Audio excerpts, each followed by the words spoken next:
Good morning, everyone. Just going to wait for a few more people to arrive before kicking off.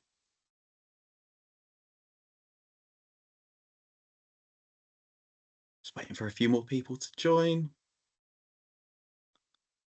Cool. Welcome to another Spring Showcase. Today we're going to be learning more about the partner ecosystems being explored by Scottish Water. My name is Ellis Collins. I'm a marketing and communications executive here at Spring.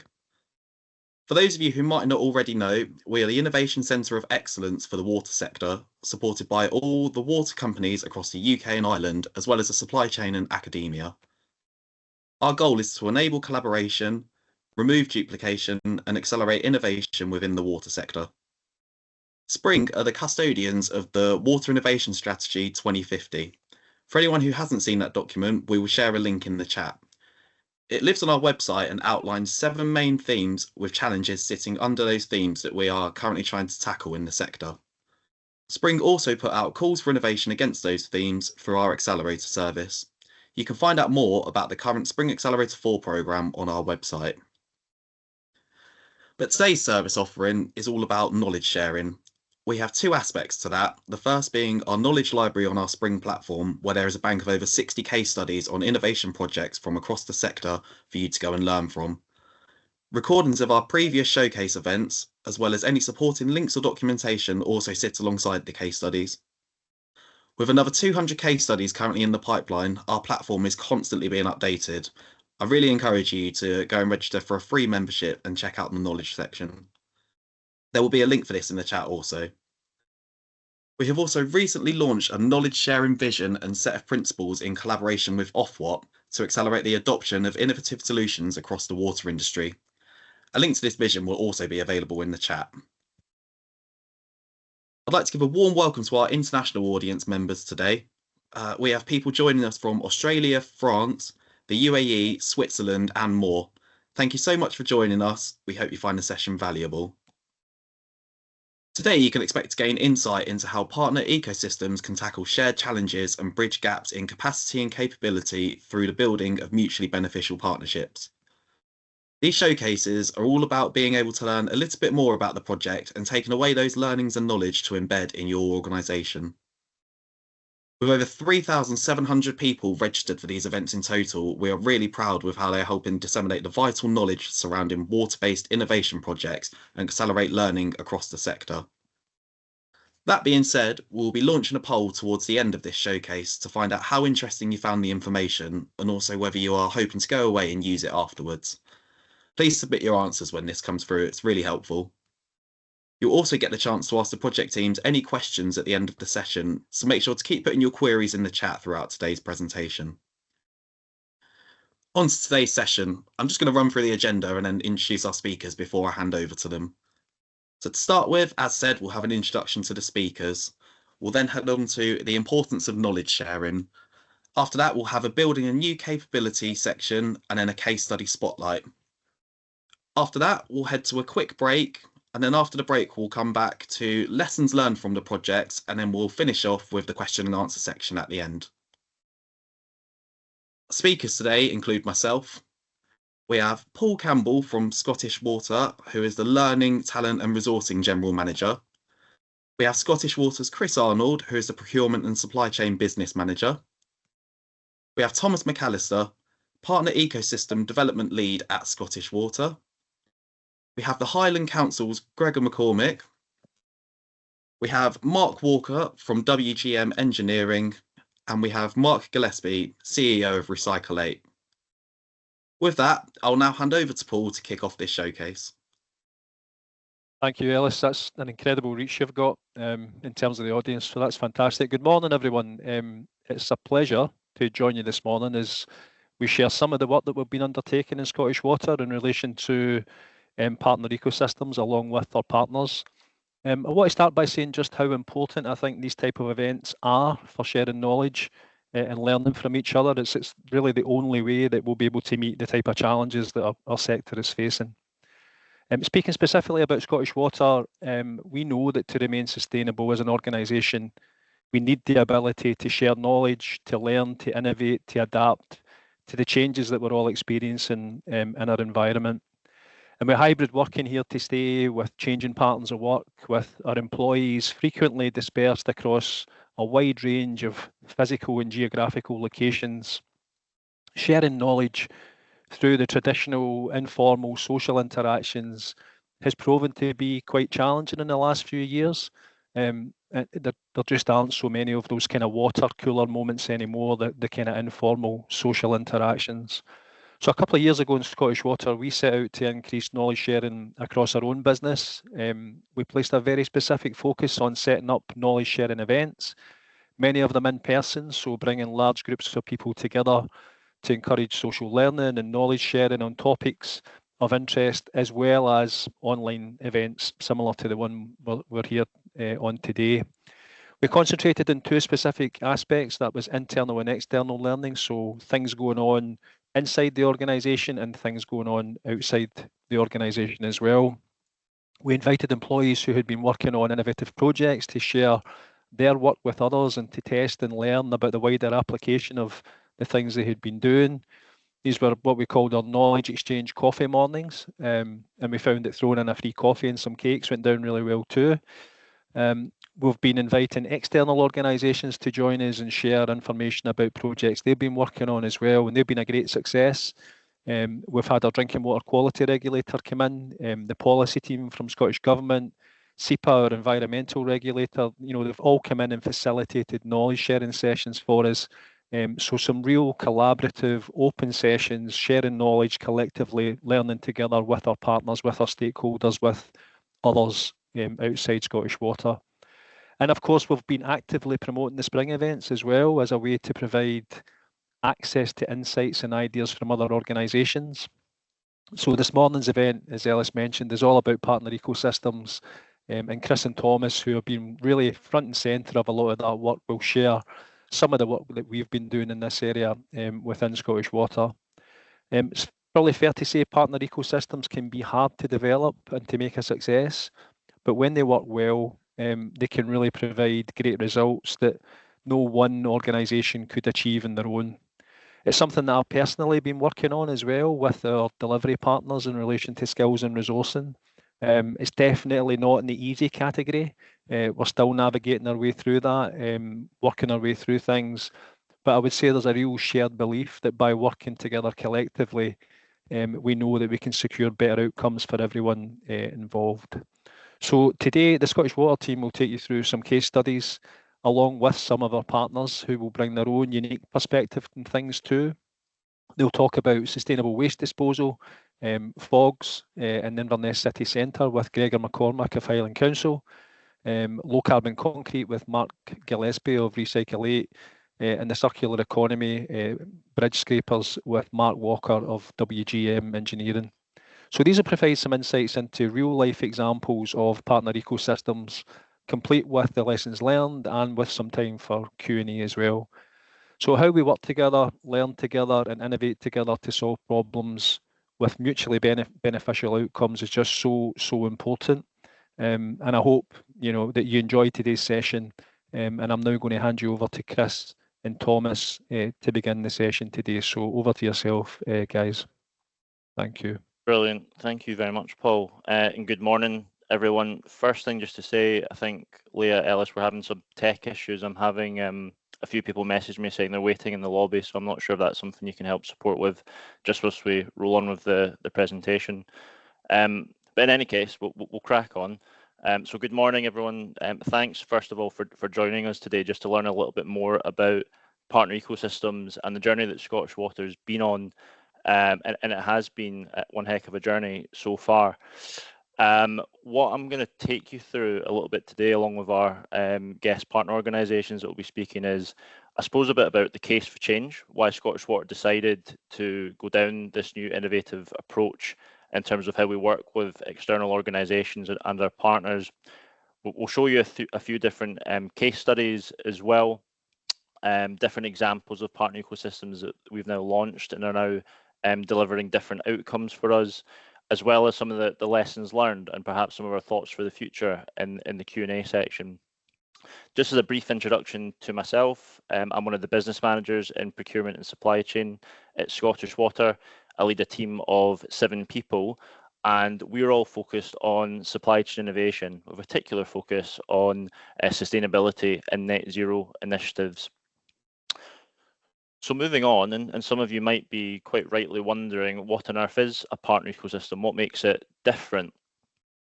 So the phrase partner ecosystem it's going to be new to a lot of us, but it is becoming more and more common in our industry and beyond. But put simply, a PE, a partner ecosystem, is a community of partners with shared goals and objectives who work together to deliver better outcomes. That's it in its most simplistic sense. And at the core of a partner ecosystem approach is multiple partners who will co-create and co-design solutions together, with each partner bringing their own capabilities and expertise to solve the problem.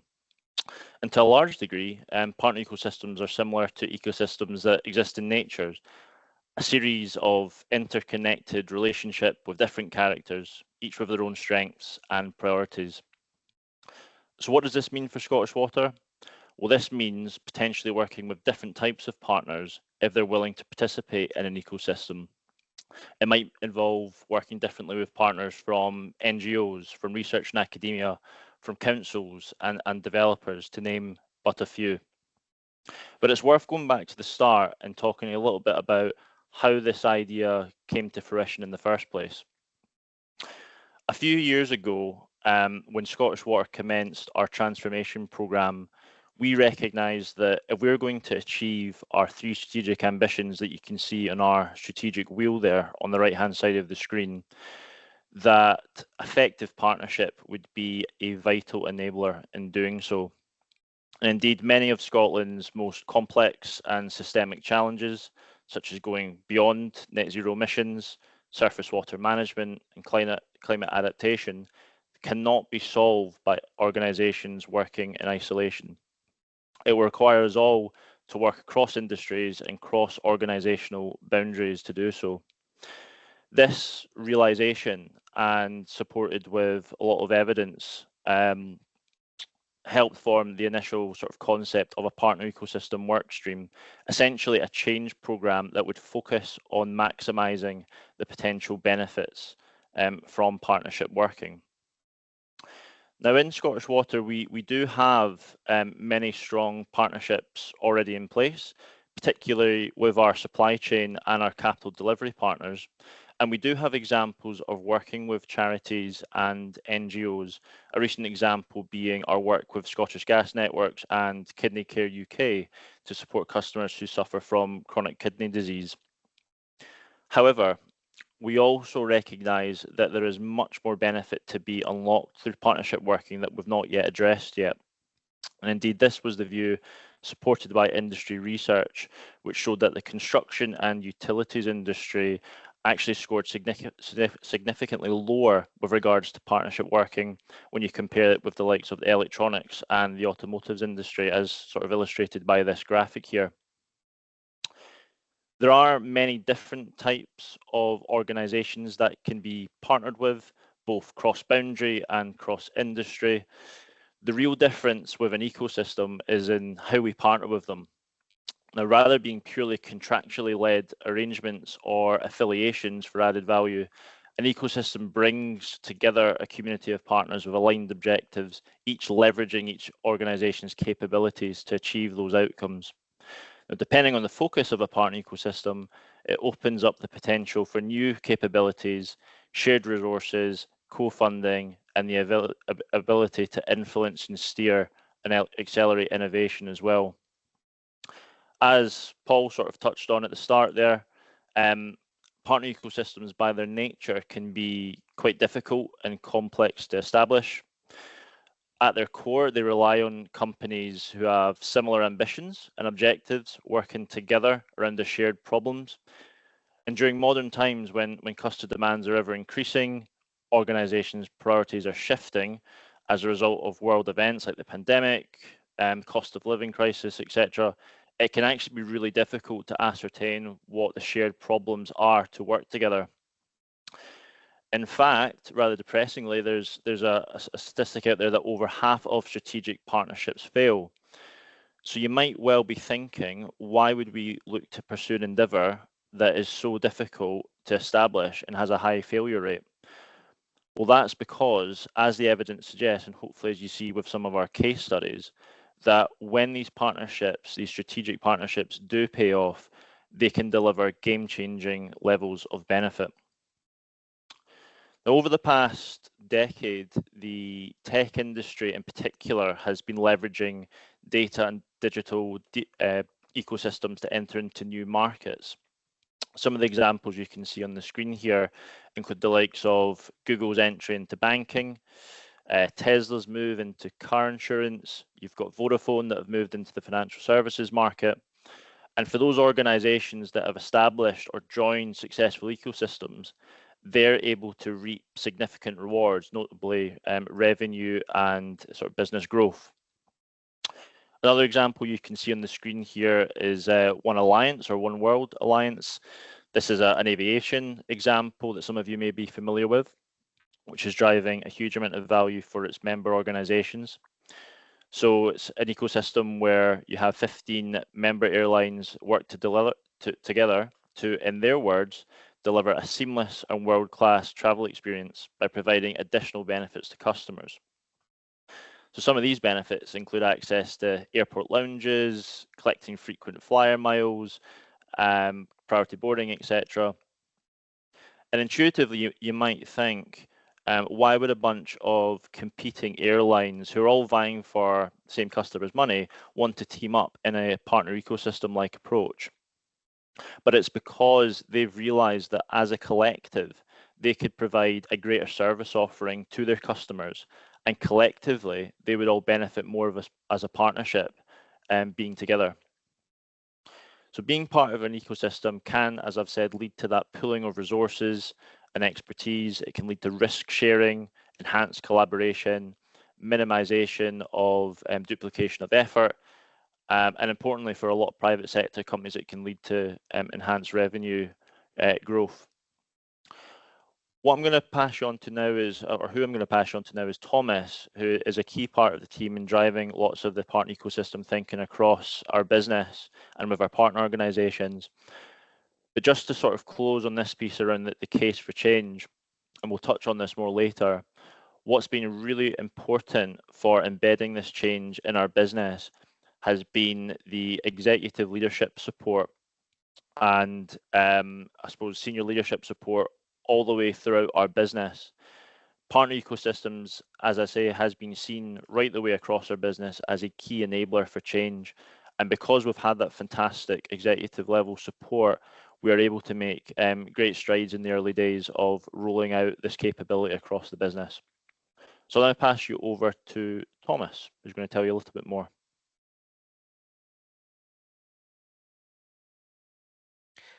Thanks, Chris, and good morning, everyone.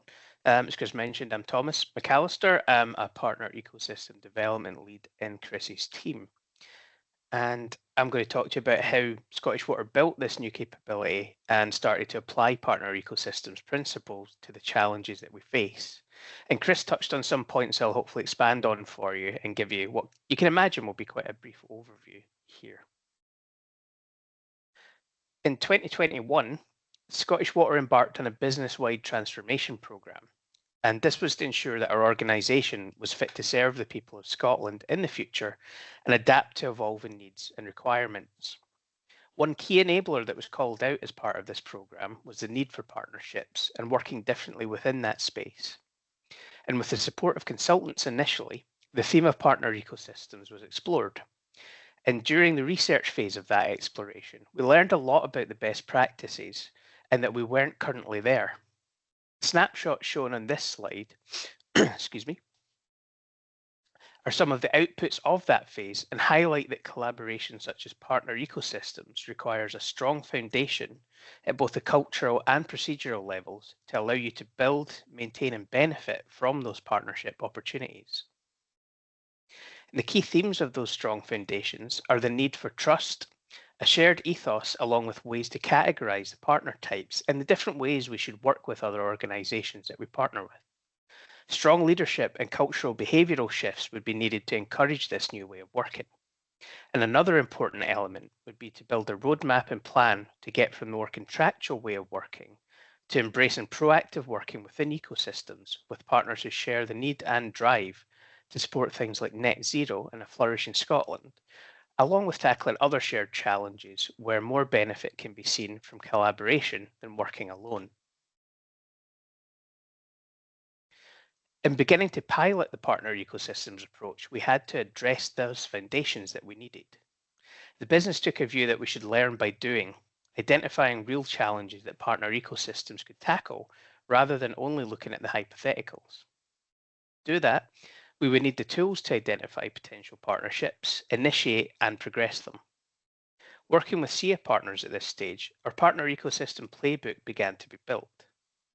This playbook of procedures and tools would detail the ways in which we could identify potential through thinking strategically, by looking not just internally within Scottish Water, but outwardly, towards wider businesses, organisations and social aspects, among others. We could build a list of opportunities or challenges for others tied to our own, building a picture of where mutual participation could lead to mutual benefit. The research conducted would always look to tie not just to the challenges that the business faced, but to our strategic plan and aims. That circle you've seen earlier of service excellence, great value and financial sustainability, along with beyond net zero emissions. The results of these strategic thinking exercises and subsequent prioritisation of them would be tested internally within Scottish Water with relevant stakeholders at senior levels to determine the appetite to pursue those opportunities. But what would you do from there?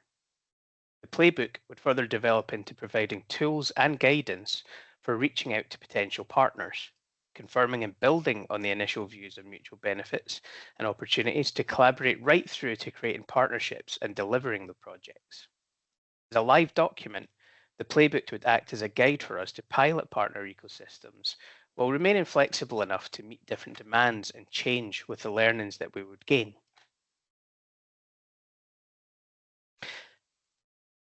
To put all of this into action and begin to create partner ecosystems, you need a team to do that.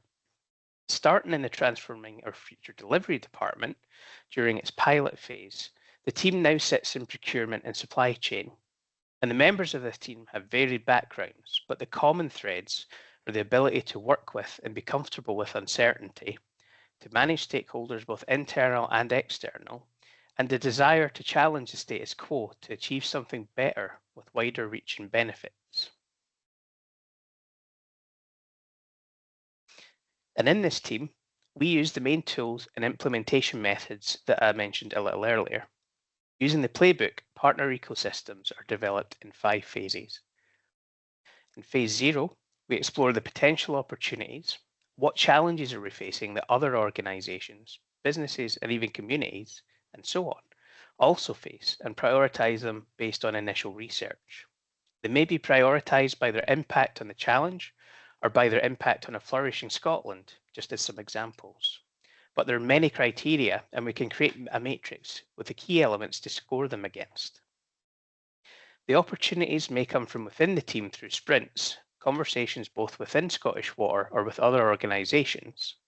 But crucially, as we progress to partner ecosystems initiatives, other teams within Scottish Water have been seeing the value in the work being done and approached us with their own challenges that they feel this method could help solve.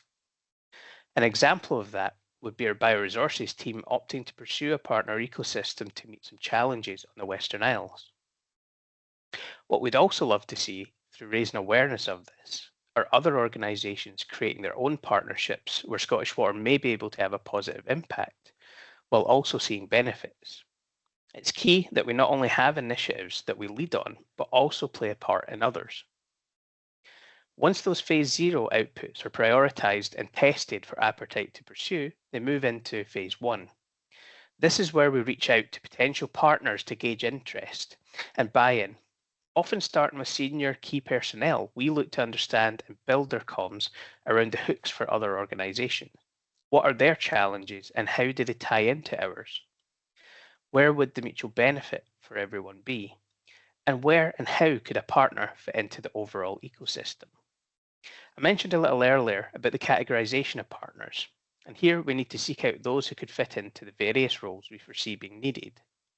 These tend to be group, such as orchestrators. Those would be the originator of the partner ecosystem, which is Scottish Water in the case of those we've done so far. The co-creators, those that can work with us to align the strategic vision of what the ecosystem will be and will do.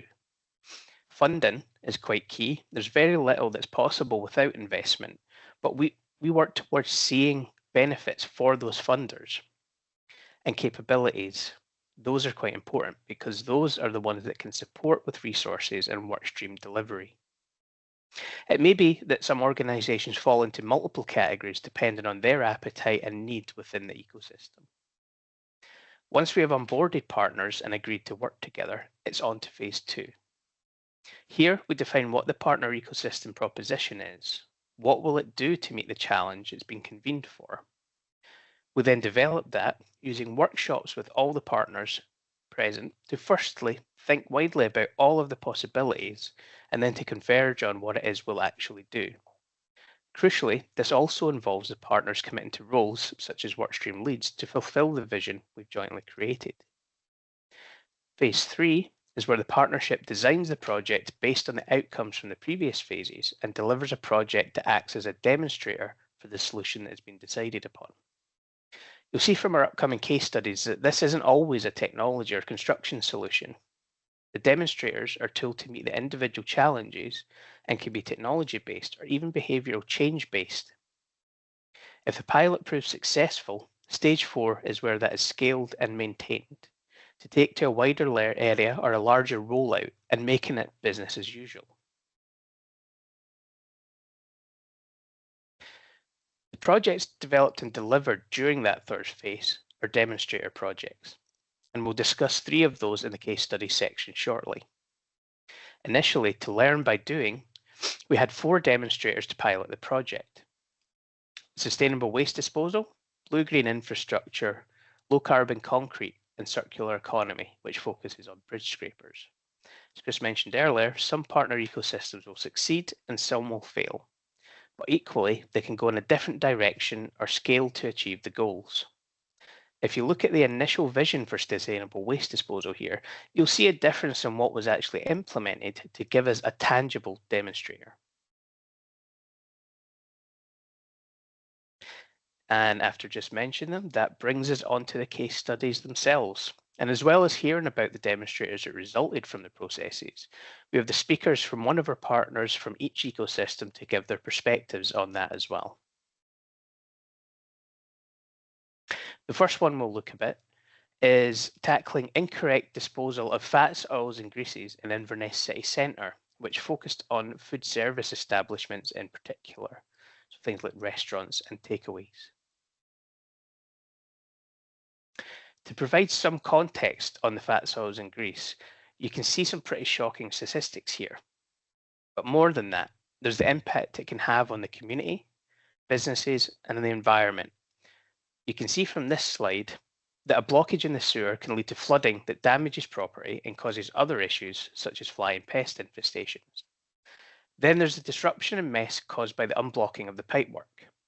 To put this in perspective, what you see on screen is a real case of a fog blockage that impacted a charity shop.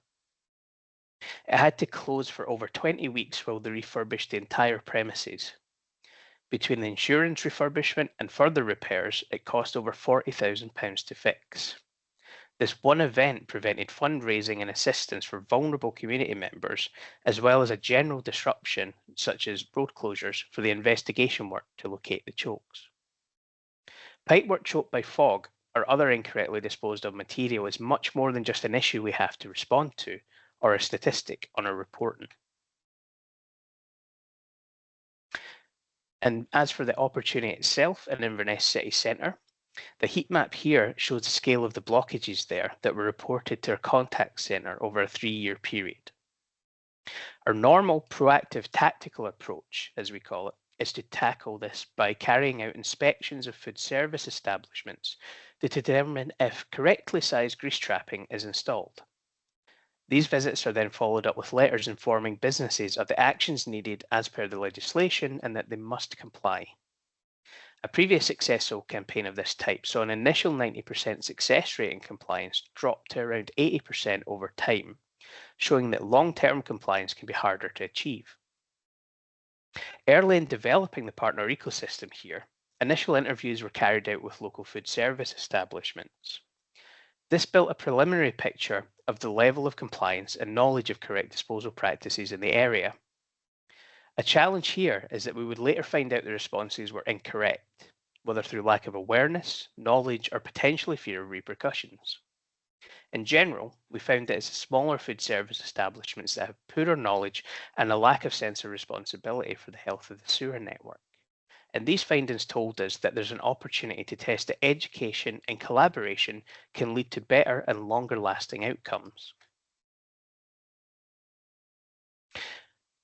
The hypothesis for the proof of concept in this demonstrator was that adopting the partner ecosystem approach would deliver greater sustainable benefits compared to that standard proactive approach, and that we'll be able to take the learnings from this and apply them to future FOG initiatives, particularly in urban areas like this. The primary partners we developed this with are shown in the green circle. As mutual benefits are key, where did we actually see them here? For the business improvement districts, it's that we are engaging the businesses they represent in a collaborative way. Zero Waste Scotland saw this as an ideal opportunity to provide further education and guidance around food waste and kitchen efficiency. The Highland Council will talk about their experience in a few minutes. In addition to the partners, there were participants shown in the other circles who can take advisory or networking roles. Part of this was engaging bodies who could provide financial advice to FSEs, those food service establishments, to support them in purchasing equipment. Scottish Water can't directly help with anything like that, but partnership working means we're able to introduce those who can provide relevant guidance, at least, into the ecosystem. With a key aim being long-term behaviour change, we wanted to instill food service establishments with a sense of community and responsibility through co-design, education and engagement, not just through highlighting legal requirements. Feedback from a co-design workshop and from the ongoing tactical visits has shown that there are positive signs that this approach is well received and beneficial. The turnout for that workshop was much lower than expected, and this was due to a combination of annual leave, busy periods for the businesses, and what can be a fairly major challenge for many different business types, and that was a bit of apathy. However, the outcomes we achieved with those that attended was excellent. Taking feedback on what worked for the businesses in busy kitchens led to the co-design of posters and booklets that have been extremely well received. And also a big thanks here to Thames Water, who allowed us to pinch some content from their FOG leaflets that the food service establishments found to be very useful. And that's another example of good collaboration here. This slide is an excerpt from an overall report provided to senior leadership within Scottish Water that highlights some of the benefits and challenges, along with their recommendations for the approach should it be scaled and used in other areas. The project was handed over to our trade effluent team at the end of last year, making it the first of Scottish Water's partner ecosystems to be handed from our team to the business fully. What's shown here are the early outcomes, with the long-term goal of a project like this being to enable an area to be self-sufficient in maintaining its compliance and best disposal practices. This is of particular importance where blockages are in private pipework systems. In these instances, we cannot normally investigate and unblock the pipework as it's out with our responsibility. And this can lead to some reputational damage as we can be perceived as being unhelpful in a trying, highly stressful and damaging situation for a business, for example. A partner ecosystem, however, has the opportunity and potential to not only enable healthier networks, public and private, but to reduce our reputational risk, and that's via the education, the long-term behaviour change, and the improved practices that will help to minimise blockages in the first place. And it's at this point, I'll pass you over to Gregor McCormick of the Highland Council to give his perspective on this project as one of our key partners in it. Okay. Thank you, Thomas. Good morning, folks. So my name is Gregor McCormick. I'm a Senior Environmental Health Officer working with the Highland Council. So I manage a team of 14 kind of officers who cover the whole of Highland, but a lot of their work is within the Inverness town centre. when we were approached for this project and for this presentation in particular, we were asked just to give a brief overview of why Highland Council got involved in the project, what our kind of challenges were in getting involved, and then finally at the end of the project, just what kind of benefits we realised. So I've just got a few slides here just to run through. So why did the Highland Council get involved? I think the main reason we got involved is our link to all the food businesses in Inverness and just our experience of some of the blockages and issues that Thomas has covered in his presentation. We have a regulatory role for all food business. We've got officers in and out these premises routinely doing food hygiene inspections, following up on illness or food complaints, and it's really in our interest that these premises operate as hygienically as possible. So if there is any sewer blockages or fog issues that can impact on the operation of a kitchen, that's of interest to ourselves and can ultimately sometimes lead to enforcement action by ourselves. So it made a lot of sense for us to get involved in this to try and prevent such issues arising.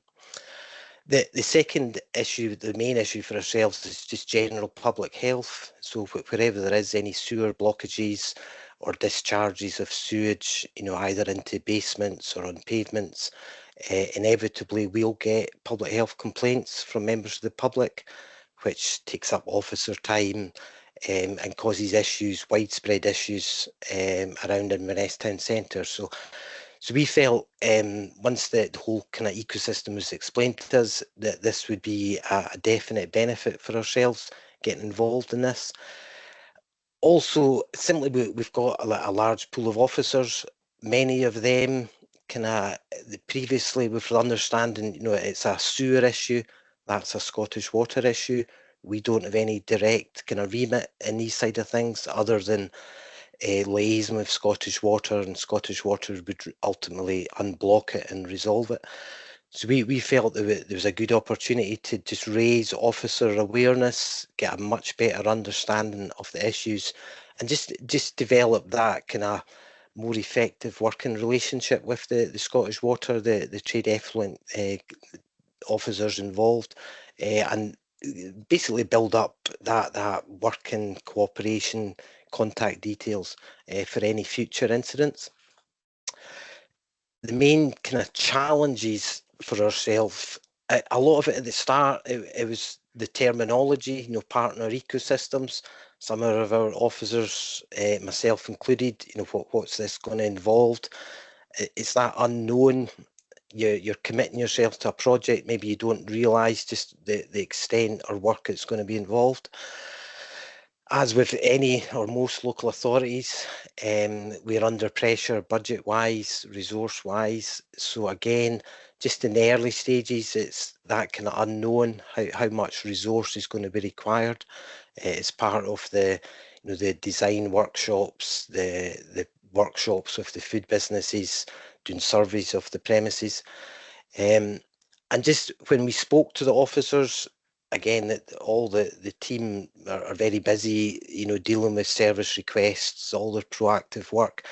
There was this kind of reluctance initially from some of the officers that where is the benefits for ourselves? This is not, necessarily a local authority issue trying to get these grease traps installed. We've got no regulatory strict requirement to have grease traps installed in premises, so that there was I would say a bit of kind of apprehension, reluctance from our food team just to get too involved with this, and then just we deal with a lot of reactive complaints, service demands. So over the year we have over 12,000 service requests come into the office. And just kind of balancing this project amongst all that other work and proactive work, that was a bit of a challenge, certainly in the early days. But thankfully, we committed to the project, and we've seen as the project kind of progressed, quite a number of benefits to the service and all our officers. The biggest one, I think, was just that closer working relationship with Scottish Water, getting the contact names and direct contact with them, so that if officers, whilst out doing food inspections, came across an issue, they can go and speak to someone, get a bit of advice, and we can then relay that to the food premises. Officers as well, as a result of this project, we've had subsequent training sessions with Scottish Water, which we're very grateful for. So they gave our officers a training session on fog, around all the grease traps, the different systems and such like. So that has been cascaded to all our foods officers now across Highland, not just those who cover Inverness. And so the kind of learning points from this particular project in Inverness City Centre, our officers are now taking that out across Highland, and they will be raising fog issues in food premises, right across Highland. So that's been really useful from our perspective. The food businesses in Inverness, we've noticed, or our food officers have certainly commented, that they're much more aware now. The posters and the material that have been produced, our officers are finding them displayed in premises now, which is, quite a reassuring, positive aspect as well, that it's not just all been forgotten about. And quite a number of premises have come on board since the project, was originally kind of commenced. So new premises are coming on board asking about grease traps that our officers will then liaise with Scottish Water. So that's been really useful as well. A big thing for ourselves as well, as a regulator, very often we're going into these premises with an enforcement kind of role. Challenge them, or asking them to do works, or taking formal action against them. So this was a slightly different kind of opportunity or relationship we were having with the food businesses. We were able to go in and offer them, some advice, matters that would actually help them. So we felt that it was quite a positive relationship our officers were having with these food businesses, whereas in the past it was always quite enforcement orientated. And so there's been a bit of a buy-in there going forward with all the food businesses, which has worked to our benefit in terms of food safety as well. And then I think a really positive one that we found, so from initial kind of apprehension, kind of reluctance from officers to get involved, during the whole kind of the design process, the project design, the officer contributions that were really valued by the team, the project team developing it, and they felt quite invested in the whole project by the end of it, which has been really positive as a manager to see, your own officers kind of gain an interest in it and take ownership of it and a bit of pride in the project, to the extent they now carry that forward throughout all their food inspections now. The fog is at the forefront of some of the officers' minds now when they're talking to the premises. So that's been really useful. I think the resource material, as Thomas touched on there, it's been really welcome by a lot of the food businesses, really useful also from our officers. So we've shared that now with all our food officers across Highland, and if they come across issues or receive any queries whilst on inspections, we'll provide a copy of that, not just to Inverness premises, but as I say, across the whole of Highland, so that there's a benefit there.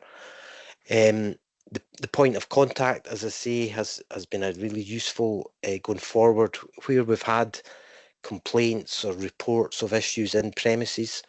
We can seek advice from Scottish Water, or our officers have got confidence to approach them, which again has had benefits. And I think finally, just from the Highland Council, from a local authority perspective, as a result of the project, there was quite a lot of kind of positive PR, not just in the local press, but also within our own council. So our local members, our councillors, we highlighted the eco partnership working like committee meetings, and that was all well received by local members within Inverness City Centre. So which is all good, and it's like a positive kind of recognition to the officers involved that what they're doing has got benefits. And then just obviously environmental health, we've got a wider public health perspective. So any improvements to the sewer network and decrease in blockages and issues arising, that there's a much wider benefit to the wider community there to reduce disruption. So I think all in all, from a council perspective, we've found it really beneficial. And as I say, from that initial reluctance about what resource was required, we've certainly had a lot of benefits realised from being involved in the project, and it's something that we would look to do again if the topic or whatever arose that we could do that. So yeah, so thanks very much, Thomas. I think that's the end of my slides, Thomas. Brilliant. I think it's back over to me now. So just want to say thanks firstly to you, Gregor, for being very candid in your sort of presentation there, both on the benefits that you're seeing for the Highland Council, but also some of the challenges and obstacles that we had to overcome as a partnership. And thanks to Thomas as well for helping set the scene as to why this is a really important topic, obviously for Scottish Water, but why we feel that actually forming a partnership is one of the best mechanisms to try and address that challenge. So thank you both. I'm going to move us on now to our second case study, which is the really important topic of achieving net zero. For some context, and I think as Thomas mentioned earlier, achieving or going beyond net zero, in fact, is one of Scottish Water's 3 strategic ambitions. And we realise that in order to achieve that, we cannot do it in isolation. A key part of achieving net zero by 2040, which is 5 years earlier than the Scottish Government's target, is the decarbonisation of concrete. I think there's a fact out there that around 8% of our global greenhouse emissions can be attributed to concrete, and in particular cement. So it's a massive contribution to our greenhouse gas emissions that must be addressed if we're going to reach net zero by 2040. Indeed, I think about 20% roughly of Scottish Water Scope 3 emissions are associated to concrete. Cement production, as I say, is the main sort of cause of the high carbon intensity of concrete.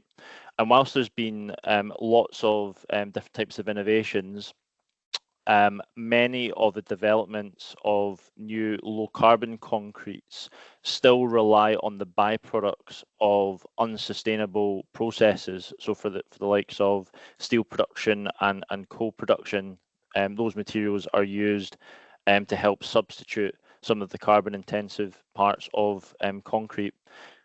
So really what this partnership is trying to do is address what we're calling the next generation of low carbon concretes that will be used on our capital delivery programs. And what we've done is we've connected and teamed up with a network of other client organizations that that collectively use thousands of tons of concrete, which has, as I say, a considerable amount of sort of carbon footprint associated with it. Moving on to this slide here, you can see we've reached out to the likes of Network Rail, Scottish Power, SSE, Transport Scotland, and others to really start addressing this challenge of how we decarbonise the sort of concrete industry and how we get lower carbon concrete products being used on our sites and capital investment projects going forward. In addition to these organisations, we've got about 15 active partner organisations in total working across a number of different work streams. The scale of the PE is continually growing, both in terms of our member numbers, and I suppose generally we're seeing this as a long-term investment strategy for decarbonising the industry. There's 3 core focus areas that this partner ecosystem is focusing on.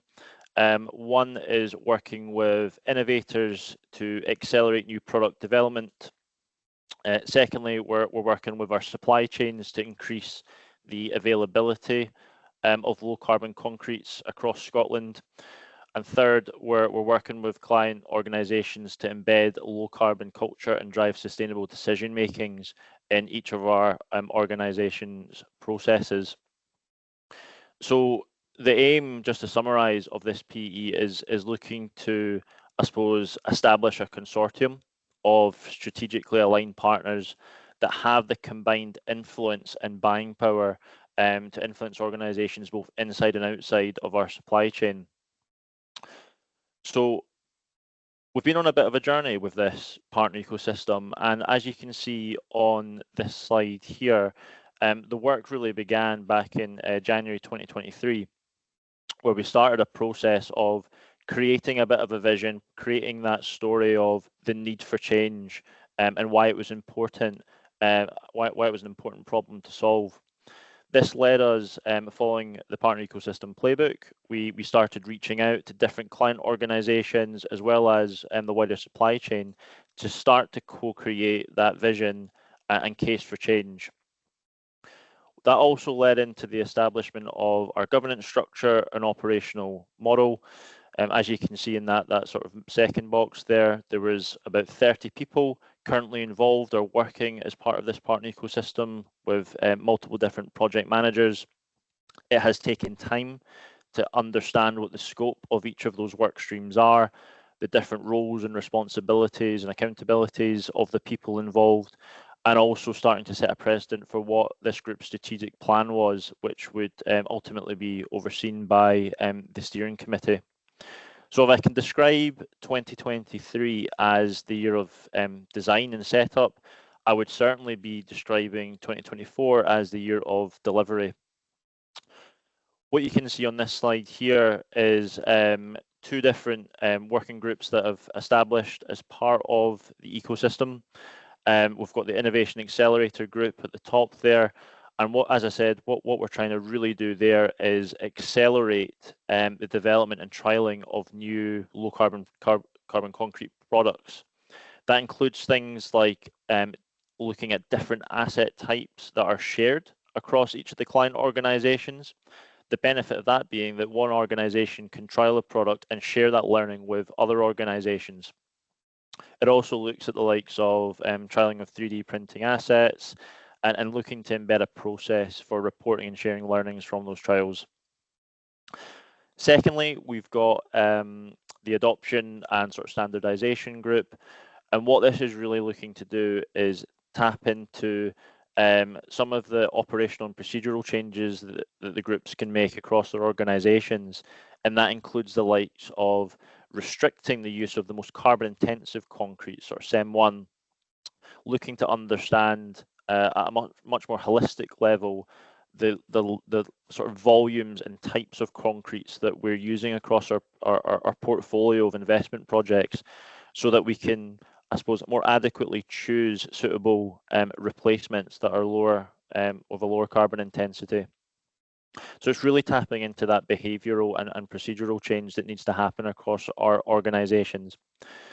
I'm now going to hand you over to Mark Gillespie, who is a really important part of our ecosystem, who we're working quite closely with in the establishment of some of the trials that I've mentioned. So I'll pass to you now, Mark. Thank you, Chris. Okay. Good morning, folks. My name is Mark Gillespie. I'm the CEO of Recycle8.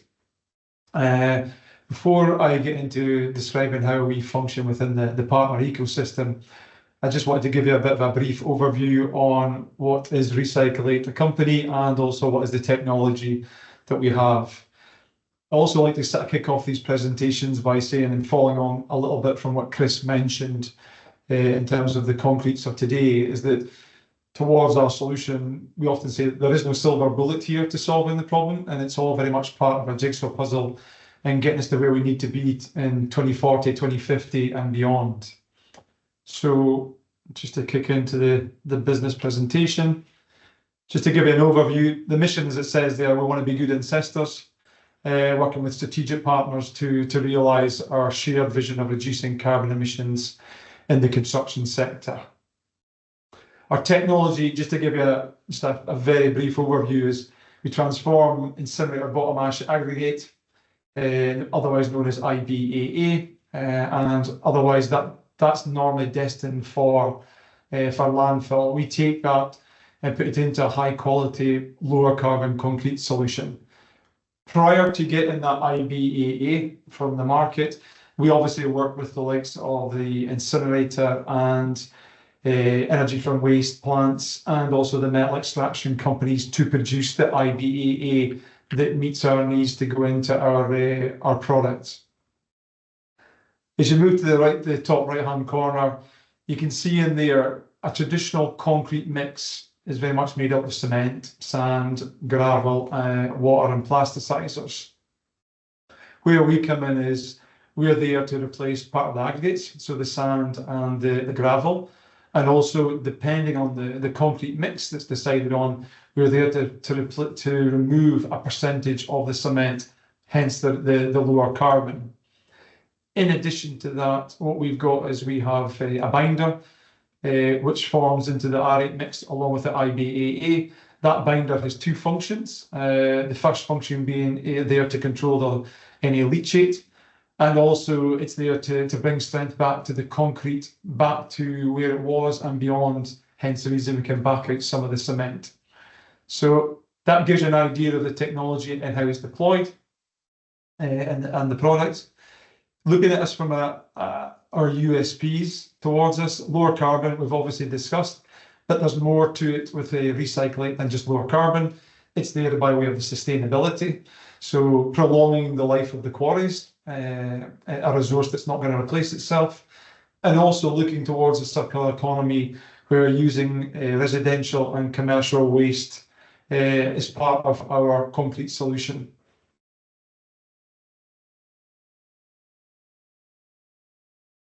Okay, just getting into some of the partner ecosystem demos that have been kicked off so far. You know, the good thing for us about joining this partner ecosystem is it extends our potential customer base that's out there for us, and it also gives us the chance to, with new customers, to find new applications and trial on it. What you can see over on the right hand side is we've already started this journey with prior to being forming part of the partner ecosystem. In partnership with the likes of Breeden, we have done housing development for Barratt Homes. We've done industrial application for Ashteg Technology. We've also worked in the marine sector with the Port of Aberdeen and a number of others in these sectors. So with regards to the partner ecosystem under with Scottish Water, we have actually kicked off, and following on from what Chris mentioned around some of the players in this, demo one is a structural foundation with Scottish Power and working with the supplier Breeden. Demo 2 is precast manhole rings with a Scottish Water and the supplier Marshalls. And demo 3 is precast cable troughs with Network Rail and with their supplier Ibstock. So in each of these demos, we're working very closely with the suppliers, so Breeden, Marshalls and Ibstock. And we can see in demo 1, we're in the process of identifying a suitable project with Scottish Power. And with the likes of Marshalls, we have already kicked off some lab trials and there's some positive results. We're just going to continue doing some more lab results with Marshalls with a view to getting into making some product quite soon. And then with Network Rail, we've actually obviously been working closely with Ibstock, and we're just about to kick off some lab trials with these guys as well. The one thing about getting in discussion with Breeden, you can see that we've already done a number of applications across housing, industrial and marine. The likes of Marshalls and Ibstock, we're already talking about, it's not just really about what we're doing with Scottish Water and Network Rail, there's so much more opportunity. So we continue to learn across all the different markets and sectors. And just maybe just to finish off on those trials we've done so far, all of those work, all of the projects and all of the trials we've done, it's been varying concrete mixes. So we continue, whether it be C35, C50, various mixes for different applications is what we're actually facing across that and learning very much from there. So looking at the challenges that we've faced as part of this partner ecosystem, the new technology, it's changed for a lot of people, and it's not always easily embraced. We've obviously got, as you saw from one of the slides with Chris, there's multiple demos with multiple parties, and it's just actually defining what the roles are of all these companies and organisations and how they fit into this. The contractual agreements take time to be put in place before the work can actually take place. The partners are not always able to allocate the necessary resource. Maybe we are obviously ready to get up and running quite quickly, but it takes time to identify suitable resource and get them on board with the project they're about to commence on. And then there's always the perception that recycled material must be cheaper, which is one of the things that which is something that everybody understands, that it's going to take time and technology and investment, but it's just getting them on the same page as to where we are and the commitment and investment that's required to get us to where we are now. So on the benefits, obviously having a headline company like Scottish Water fronting it and participating in a lot of the meetings, whether it be on the Network Rail side or on Scottish Power, is very much appreciated and helps move things along. The partner ecosystem extends our potential customer base, as we mentioned before, and that's by way of users, suppliers, and also the contractors. Accelerated rollout and additional pull-through. As I mentioned earlier on, we've done a number of applications, but being part of this partner ecosystem has actually introduced new customers that introduce new applications, and it just gets more and more understanding of the technology for ourselves, but also for the customers. Past trials and projects, they really do give confidence. That's why we're sitting here having this conversation today, is the work we've done previously has led us to where we are now. And as I say, the partner ecosystem improves that position for us. Technical input from specialists, whether it be Braden, Marshalls, Evstock, and also from the end users. Can we get some good feedback? We also get some bad feedback on certain points. So it's about learning from those and moving forward. And then I think it was touching on what Gregor mentioned earlier, just by way of the positive PR for ourselves, but also for everybody that's involved and supporting to meet those ESG targets. So just really to round off, just in terms of the solution going forward, it's very much the theme of the presentation, but it's about collaborating with our strategic partners. It's been key to us unlocking the potential of our technology and drive down those carbon emissions across the building environment and also the infrastructure. Thank you. I'll now pass over to Chris again. Great, thanks, Mark. Okay, so moving on to our sort of final demonstrator project that we'll sort of share a bit of information about before the break. We're going to talk you a little bit through around a circular economy approach that we're taking with regards to bridge scrapers. But I'll also mention that importantly, we're looking beyond bridge scrapers, and I'll share a little bit more around what that involves. So many of you in the call, I've got no doubt will understand what a circular economy is, or indeed the principles of it.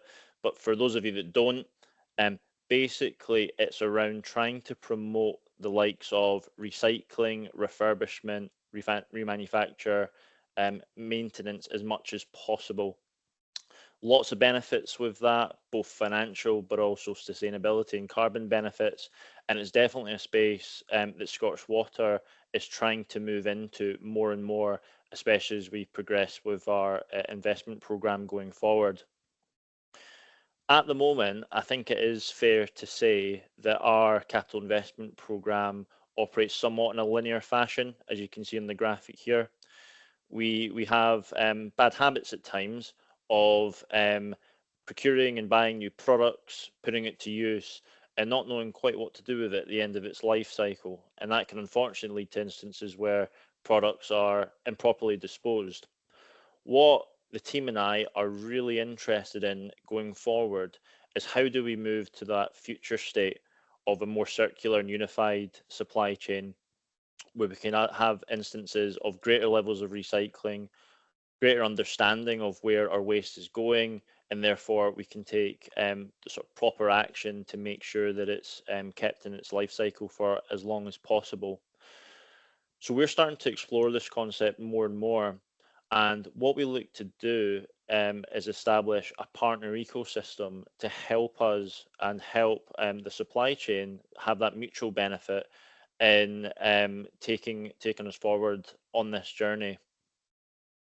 I think it's also important to sort of note the different aspects of the life cycle that we're considering here, as sort of shown on this graphic here. This is very much about looking at the full sort of, or the whole life cycle of our asset management strategy, and how we sort of deliver and construct and design different assets.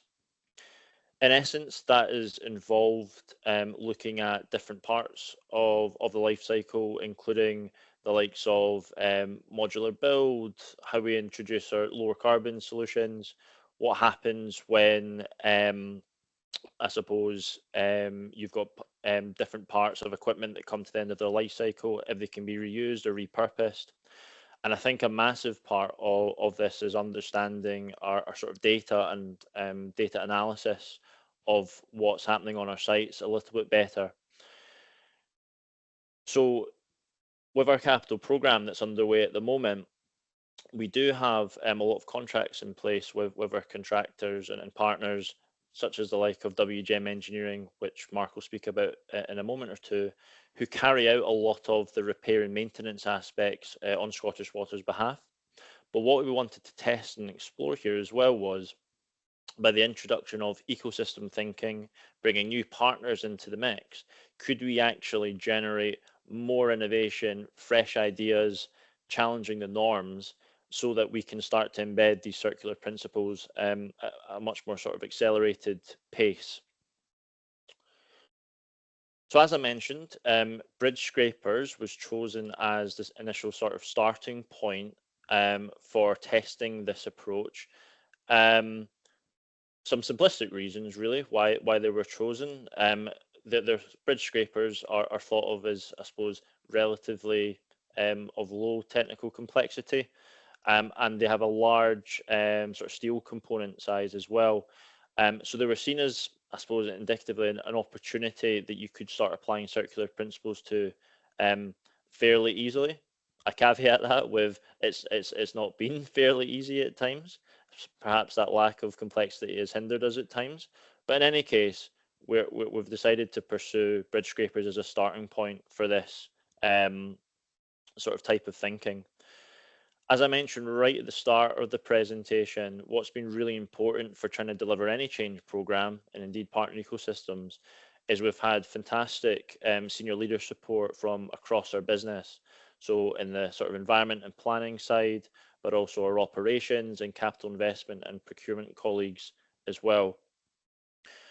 So as we're going to talk a little bit more about, and Mark Walker from WGM will share information on, we've used bridge scrapers as that launch point. But what I'm very much focused on as well as moving into our next regulatory investment period is how can we scale this type of approach beyond just bridge scrapers, so that we're using it on different types of assets, whether it be pumps or chemical dosing pieces of equipment or whatever it may be. I'm very much focused on how we can take the learnings from this approach and scale it. Very similar story in terms of the construct of how we went about designing this pilot.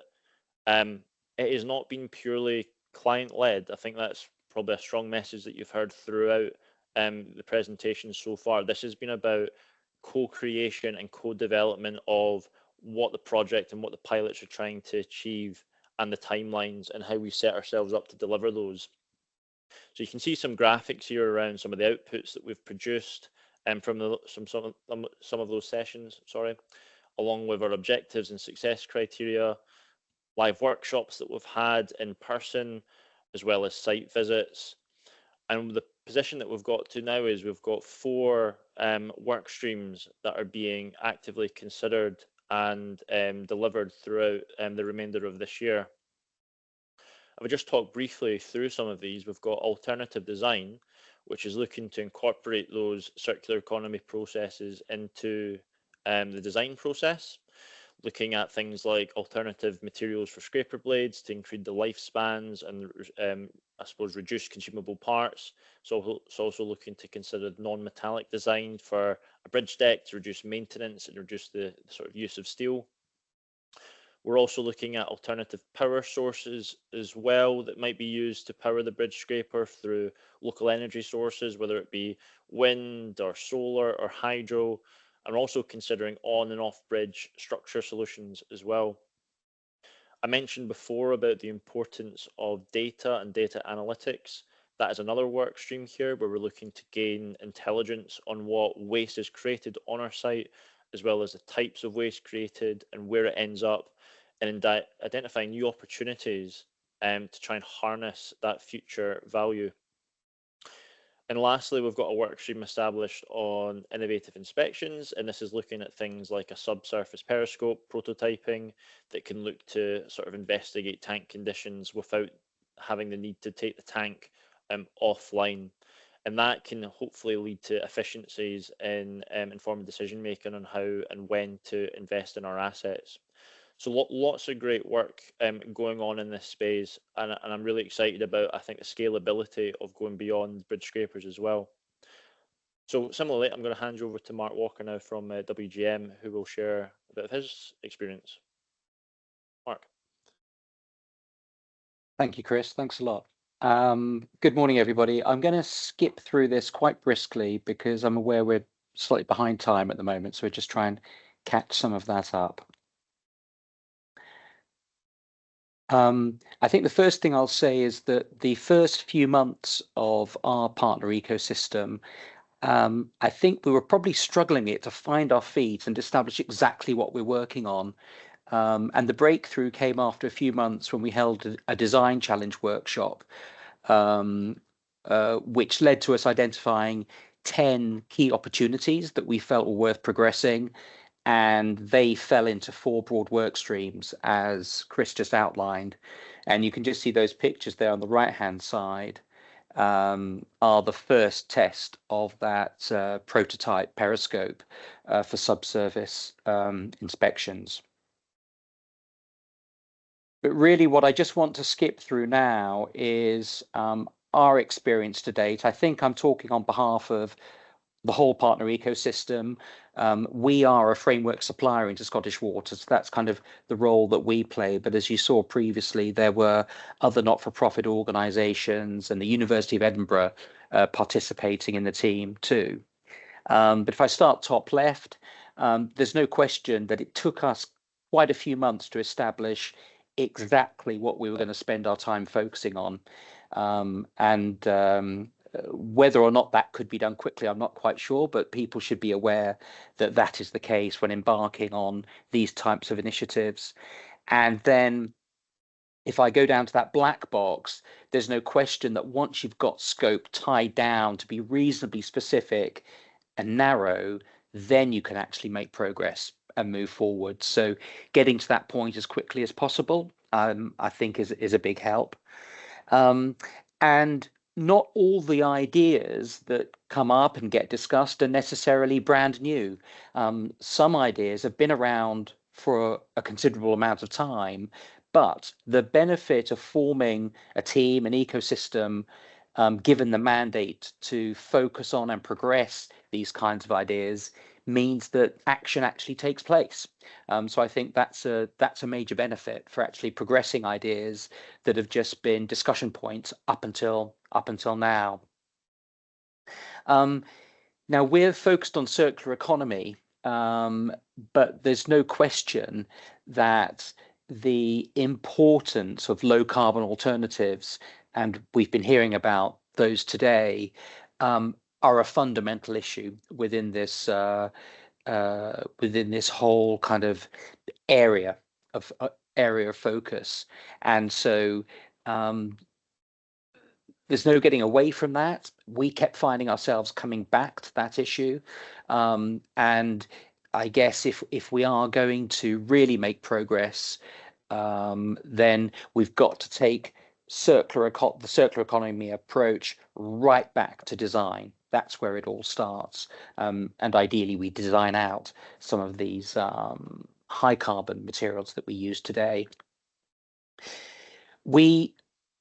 I think it's fair to say that one of the reasons why our partner ecosystem was formed and focused around bridge scrapers was because Scottish Water and WGM have enjoyed some success with refurbishment and remanufacture of bridge scrapers in the past. That success in terms of huge reductions in carbon, cost, and time.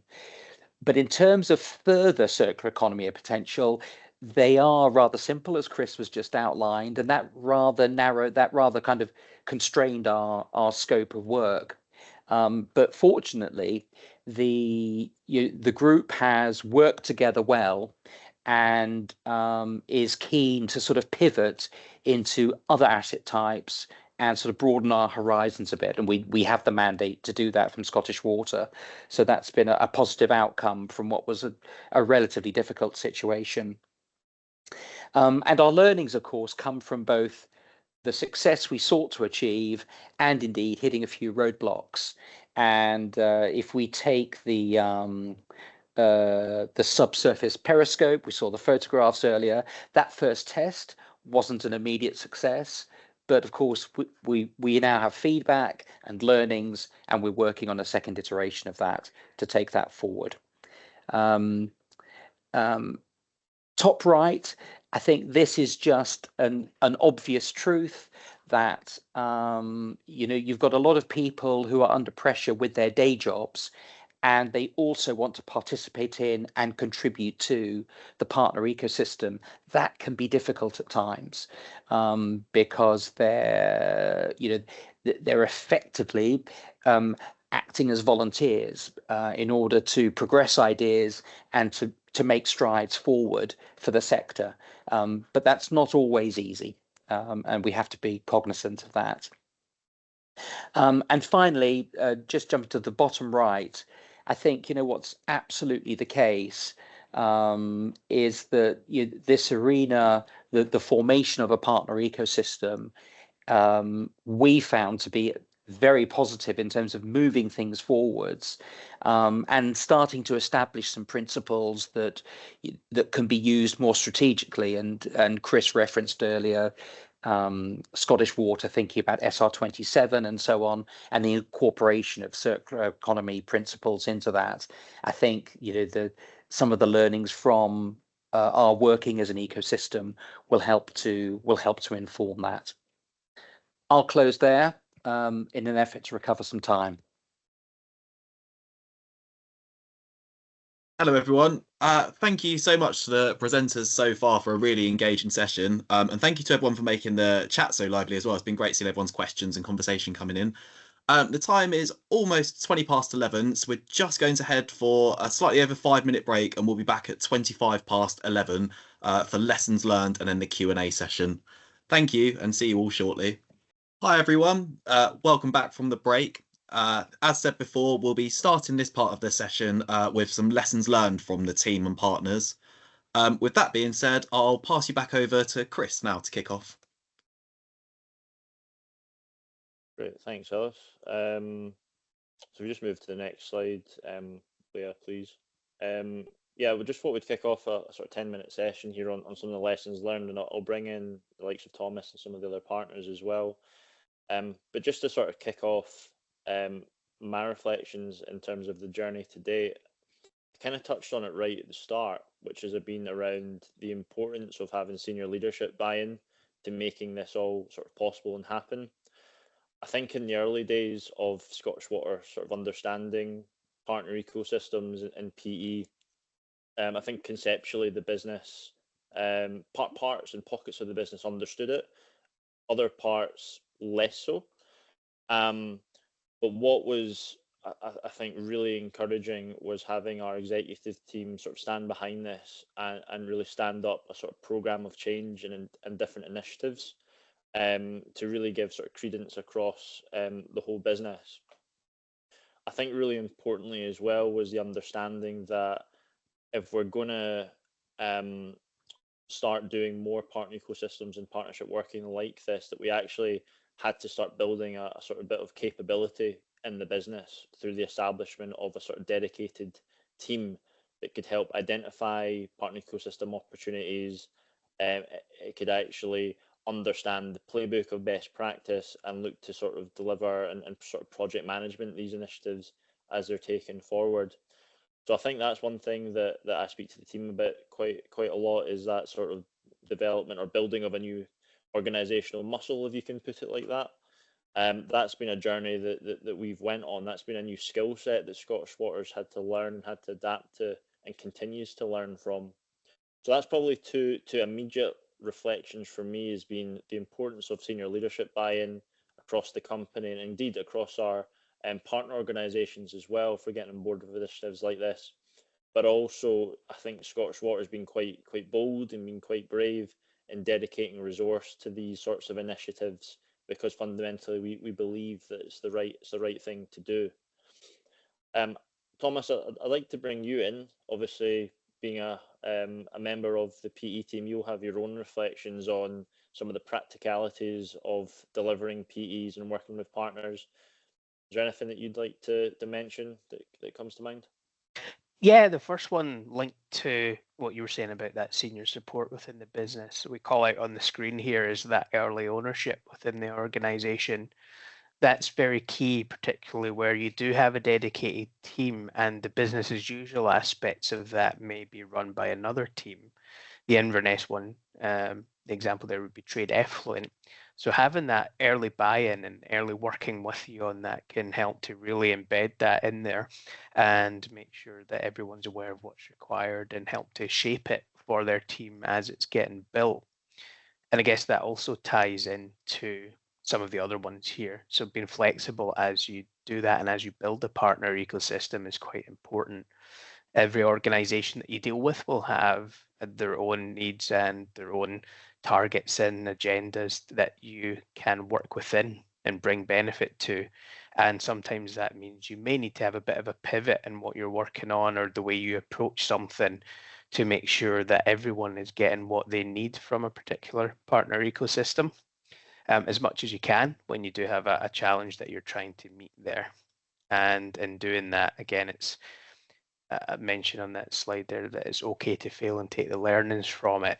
As we talked about within the slide, some don't work out, and that's not always a terrible thing, because no matter what you're doing in that space, you're learning as you go, and you can help to improve other partner ecosystems that you may work on, or even other aspects of your business. And also the learnings from that can tie into how you approach everyday things within your own business, and building those relationships with other organizations is never a bad thing. Yeah, I think just building on that as well, and the different sort of presentations touched on this, was partner ecosystems, they do take a lot of effort and time to establish and set up. And that for me plays to the fact that a partner ecosystem solution or approach isn't suitable for every problem. It needs to be on what I would describe as high value solutions, where I suppose a multi-agency approach is actually vital in delivering different outcomes. I was going to bring Mark Walker into the conversation as well, just from a WGM perspective, because I think we've been talking about in the circular economy ecosystem, that's another example of a large theme like net zero, where because it's of such importance, there's such great value there, it kind of warrants our time being spent on initiatives like that. I wondered if you could explore a little bit more around that, and perhaps some of WGM's thinking around circular economy and net zero as well. Yes, certainly. I mean, I think we, both as a company and as a supplier into the water sector, are hugely committed to both. Probably we were committed to net zero first, I think, and then more latterly we've started to absorb circular economy, and that came out of the refurbishment and remanufacture work that we did, where we actually saw through the delivery of real projects the actual results that can be achieved. So in this case, we've got these, really quite substantial assets where perhaps in the past, the default plan would be to strip out what's there and build new. That would be the default option. But by taking a remanufacture approach, effectively, I guess this is this was us being circular before we really meant to be circular in many ways. But the savings in carbon, in cost, in time, on a lot of the assets that we've worked on to date are more than 50%, significantly more. So I think having seen that work in action, we've become very committed to it, and we know that Scottish Water are, feel the same way. And so for us, being a part of this from the beginning and being able to set the circular economy approach as a fundamental principle, because as I said in my quick presentation, really to achieve circularity, you've got to start by designing in circularity right at the outset. And I think we're still on that journey, actually, if we're really honest with ourselves. Collectively, we're still on that journey, but it's a prize worth shooting for. So this is one step towards that, and we're never going to do it in one go, but this is the beginning of getting to those kind of results. Yeah, totally agree with you, Mark, and some really brilliant insight there. Gregor, I was going to bring you into the conversation as well, because I think it's fair to say, and you covered it yourself in your presentation there, that the initial buy-in from your officers, it wasn't always there. It had to be sort of developed and grown, and that trust in the approach had to be sort of developed over time. Could you maybe just share some of your reflections on the lessons learned, and just any thoughts that come to your mind? Okay, thanks. Cause I think our probably main issue at the start was just not fully understanding the whole process. So as a manager myself, it was trying to get that over to the staff. If I myself wasn't fully understanding the process, it was very difficult to get the staff totally engaged. And it was only really after, I think, attending some of the workshops and the design workshops that we really got a good understanding where we could see the overlap with the work that, our day job, doing the food inspections, the public health work, where we seen the benefits from the project. And as soon as that kind of realisation amongst those officers involved and ourselves, it was a lot easier then. The officers kind of got engaged with the project. To the extent, as I say, I touched on during the project there, we've extended it a lot wider than Inverness now, so that we've got a much better knowledge now across all our officers across Highland, which that's probably been the biggest benefit, I think, that we've had just internally within our service, that better knowledge amongst officers and a bit more confidence dealing with the issues, when they do arise. I think, that it was just, it's probably just, I would say, getting a better understanding of the project up front would have been my kind of biggest thing from it. If we were to do this process again, if I had more knowledge of it and committed myself to get a better understanding, I think we would have got better engagement from the officers. A problem we also had was that one of the officers we had tasked to get directly involved left midway through the project. So it was getting another officer then up to speed to take it forward. But all in all, we found it, after we got over that initial stage, quite a very positive project to be involved in, and it's got, as I say, ongoing benefits for ourselves. So very much appreciated it. Thanks. No, that's great to hear, and I think your points there talk to that sort of middle bubble there around making the intangible tangible. I think that's been a lesson that Scottish Water's learned here from understanding the concept and theory of it, partner ecosystem, but actually getting quickly to making it real for people, and what would be different for organisations working in this way. That's been a lesson that we've I think collectively learned. I think it's possibly some of the terminology. It's just not the terminology we're used to. This partner ecosystems, or certainly not our officers, co-design workshops. It's quite scary. They're getting emails invited to these workshops, and what is this going to involve? It's just extra work on top of what I'm doing. So yeah, I think if you can overcome all that, and they actually see the practical benefit and how it overlaps the work that we're actually doing, I think that was the main thing for ourselves to get us over that initial hurdles. That's great. Thank you again for just being candid about your experiences. Mark Gillespie, I was just going to bring you in just before we probably go into some Q&A as well. Obviously we're working together, and you're working with a lot of the other client organisations in delivering pilots. I just wanted to get your thoughts on whether you feel just the water industry and more broadly other industries should be trying to work in this way more often, or perhaps not. Well, certainly working together, one thing we're seeing, when we kicked this off, like Mark and like Gregor, it was quick to understand the sort of formation on the pitch, essentially, who's all playing and what position they're playing and what they're coming to offer. Parts of that are still to be determined yet, but if you think about just the headline customers in terms of yourselves, Network Rail and Scottish Power, and then getting alignment with the suppliers, the chosen suppliers like Sabrina, Marshalls and Ibstock. Once we got aligned with those guys, the one thing that came through in the communication with most of them was, yeah, we're here to have a conversation about how we're together under this low carbon concrete collective, but it's actually about so much other products. So the learnings across each of the different industries is going to be so much more helpful.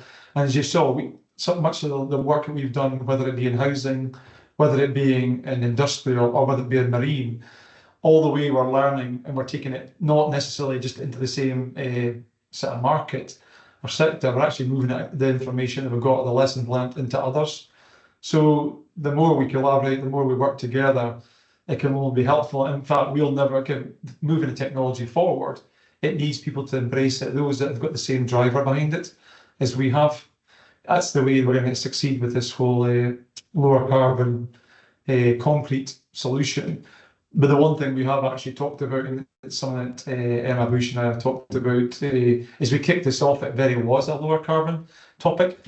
But for most people, it's quite difficult to touch and feel what that really means. But when you actually bring in the sustainability and the circular economy element to it, it gives a lot more strength. It's like a three-pillar approach as a single pillar approach. And that's something common we're seeing across all the different market and sectors. Great, thank you, Mark.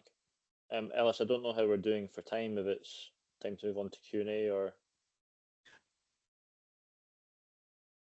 Hello, yeah, I think it'll probably be a good time to jump into Q&A now, if that's all right with you. Yes, cool. Good. So yeah, thank you for the lessons learned. That's always like a really valuable part of the sessions. So yeah, that was great. I'm just going to get the list of questions up now and we can begin. I'd also just like to reiterate for the audience, any questions that don't get answered, or people that have had to jump off sessions, go to other things, we'll provide answers to them alongside the case study on our Spring platform in written form. Okay, with that being said, let's get started. So the first question is from Ryan Abraham. They've said, how can manufacturers better partner Scottish Water through the ecosystem? We have seen board level engagement from other UK water companies and regularly meet to align sustainability and net zero goals and pipelines. Can you repeat the first half of that question, Alice? Was it about manufacturers? Yes, sorry. How can manufacturers better partner Scottish Water through partner ecosystems? Yeah, I think in the first instance, it would probably just be to contact myself, if I'm being honest. It depends on, as you've seen through these presentations, what the kind of value proposition is and what we'd be working together on.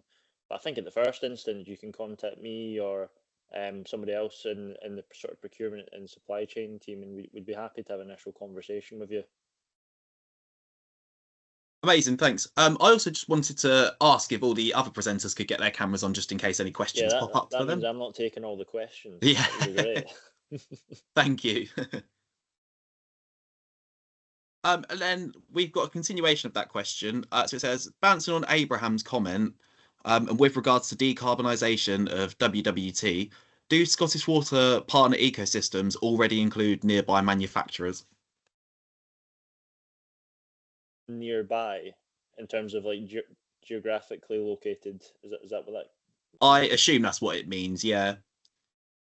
Yeah. So it will depend, right? It honestly just does depend on what the organisation or what the partner ecosystem is working on. So if we look at the example of the work that we've been doing with Gregor in the Highland Council, some of the other organisations that we're working with, such as Inverness Business Improvement District, are obviously located in Inverness. But we have other examples in ecosystems where we're working with sort of multinational, international companies, which are much larger in scale. So I think, as Thomas sort of touched upon in his sort of opening about a partner ecosystem, it depends on the problem that we're looking to solve. That informs the partner selection and the sort of suitability of different partners working on that shared problem together. So it can include, obviously, nearby partners. Amazing, thank you for that. Next question is from John Myers, and it's like slightly along a similar theme. He's firstly said, Chris, this is so valuable. How do you welcome in revolutionary new entrants swiftly to your ecosystem? For example, how would you welcome in the Wright brothers to a non-flyer club? He says he asked this politely as they are pioneers of attitude change and cross-pollinated collaborative dialogue. Can you welcome us in and pilot us? Similar message to what I've said. I don't know, Thomas, if you have another review, but I think just get in contact with us around if you're seeing opportunities based on what you've seen to collaborate with us, please just reach out and we'll have that initial conversation. Don't know, Thomas, if you've got different steer or different advice. No, I would agree with that. I think it's very much, as Chris has mentioned, a case by case in some instances of what the partner ecosystem is looking to tackle and how that will work and what partners will need to tackle that. It's always worth being in touch with us, because even if there wasn't something immediately running, there will be new partner ecosystems come along as well. And as I mentioned in, I think some of my narrative around this was Scottish Water as well, where we can provide benefit and see benefit in others' ecosystems as they're built. There's also the opportunity for that to work the other way around. Amazing, that makes sense. Thank you for that. Next question is from Lorna. They said, how can we ensure we include social benefit and community benefit through partner ecosystems, delivering value beyond core services? I think that's a really good question. I think certainly from a Scottish Water perspective, that kind of sort of ESG and social benefits is something that we're more actively considering and have been maturing as an organisation in the recent years. I think Scottish Water in particular, and I'm sure other organisations are the same, we are sort of intensely focused on good customer outcomes and good customer service. So I think there's certainly conversations I've been a part of are all focused on both the direct and indirect benefits that we are providing to sort of end customers in the work that we do. I think there's probably more to do in that space. I think there always will be. Again, it depends on the nature of the ecosystem. But I think certainly as we look to scale this approach going forward, I would like to see an even greater emphasis on how we sort of consider those different social attributes and benefits. Not sure if anyone else would add to that. Yeah, I think just building on that, I think some of the partner ecosystems we look at, although they look to be tackling a Scottish Water problem or a shared problem for other areas, and Inverness is a good example, there are social and community benefits that come out from tackling that, and it's like the fog issues in the Inverness city centre area, and it's always good to highlight that and bring that to the fore when we're doing a partner ecosystem, how that ties in. And just through some of the core work being done in ecosystems like that. Sort of meeting with the example of the charity shop, making sure that even if we can't help in certain ways, we can at least help with guidance or ensure that they know we're listening to that. Even that can provide a bit of social and community benefit as part of the ecosystem. I think Amazing. one just final build on that has been, you'll have seen from some of these initiatives that the case for change is not always financial, right? It's, you know, for the work that Gregor and Thomas have been working on, the way that we presented back and have made the case for change has been on, you know, more than, it's been about the litres of fog that have been prevented, for instance, in the sewer network, the minimisation of disruption on services. So I think that's really important, is being able to describe the benefits case for these initiatives that goes beyond just the financial. Great, thank you for that. Next question is from Mike Waite. They've asked, what proportion of abstracted water is used by agriculture in Scotland? I've not got a clue. I will have to confer with some colleagues on that. I do not know. That's okay, no problem. That could go in the, up with the written case study questions. So yeah, thank you for that. Sorry to put you on the spot. That's fine. We've got another question from Ryan Abraham. There are many ways to design out concrete completely. We have seen the removal of concrete thrust blocks on pipelines and removal of concrete chlorine holding tanks. We can struggle to get early engagement to influence design and to introduce products that can remove concrete altogether. How do we get better earlier engagement with designers? I'm going to point towards either of the Marks on that one. Maybe Mark Walker first.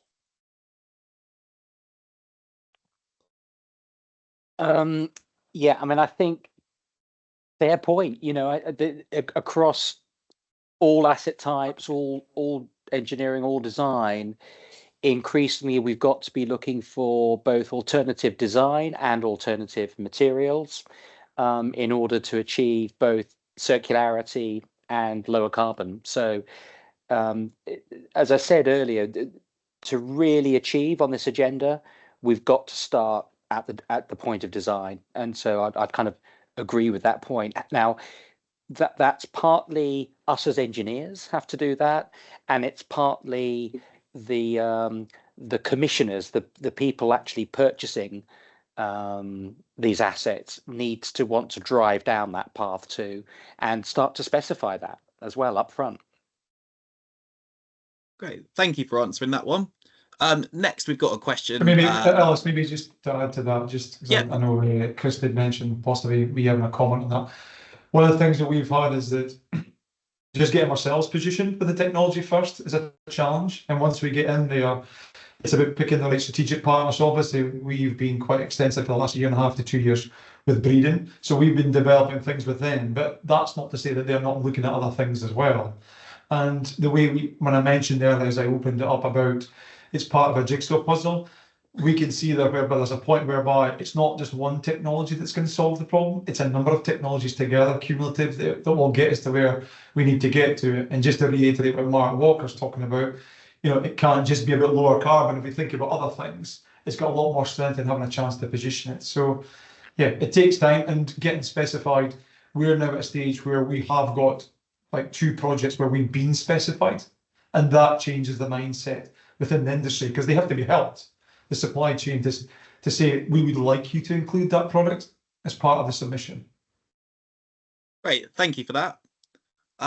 Next question is from Joe Bruce, and it's directed again for Mark Walker. How do you gain access to scraper maintenance and repair without the need to decommission and drain the asset?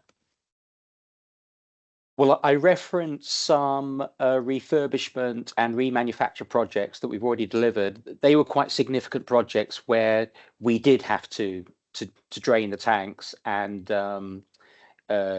you know, remove the existing structure for refurbishment, remanufacture.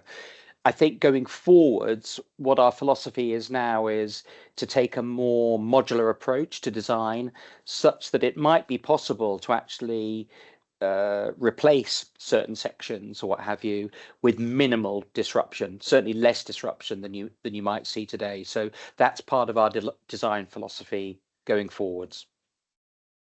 Great, thank you for that. Next question is from Mike Waite. The Scottish Government has mandated that a CE approach be considered in line with Germany, Austria and Switzerland, with Italy to follow suit soon. How has that impacted Scottish Water's strategy? Did you say CE as in circular economy? Yes, yeah, sorry. Okay, so yeah, good question. So Scottish Water has a circular economy approach that has been sort of signed off at our executive leadership team sort of level. And that was work that's been led by a research and innovation team within the business. So we do have an overarching approach for how circular economy should be considered. What we're starting to do more and more in sort of procurement and supply chain space is start to understand how we can take the principles of that approach and actually embed it in our framework contracts and our ways of working and our various sort of partner ecosystem approaches. So I think what I'm trying to say here is we are trying to, Scottish Water's made a start in this space. It very much believes in circular economy. And what we are trying to do collectively is continue that, understand the latest guidance, the latest legislation, ISO requirements, etc., and build our internal capability. Amazing, thank you for that. Next up, we've got a question from Fraser. Says, will the partnership ecosystem model be used to help address the Environmental Act 2021, particularly with respect to continuous remote monitoring? Thomas, I don't know if you wanted to talk a little just on the continuous monitoring piece around, how the intelligent asset-based program helped inform some of the work and you've done in Inverness with Gregor. Yeah, as Chris mentioned there, we have an intelligent asset-based program, excuse me, which is looking to still come in continuous monitoring, even easy for me to say, into sewers and even clean water pipe work. That had helped inform the partner ecosystem within Inverness, because as part of their work in determining the locations for the sensors to be installed, they produced that heat map that you saw in the slides based on the reports to the contact center for the blockages in the area. And what that ties into later down the line is, now that those sensors are installed, those can help to monitor the long-term success of the partner ecosystem. So they'll be able to determine levels of blockages or areas where that's happening, and that will help us build a picture of a before and after. Again, that's quite a long-term thing.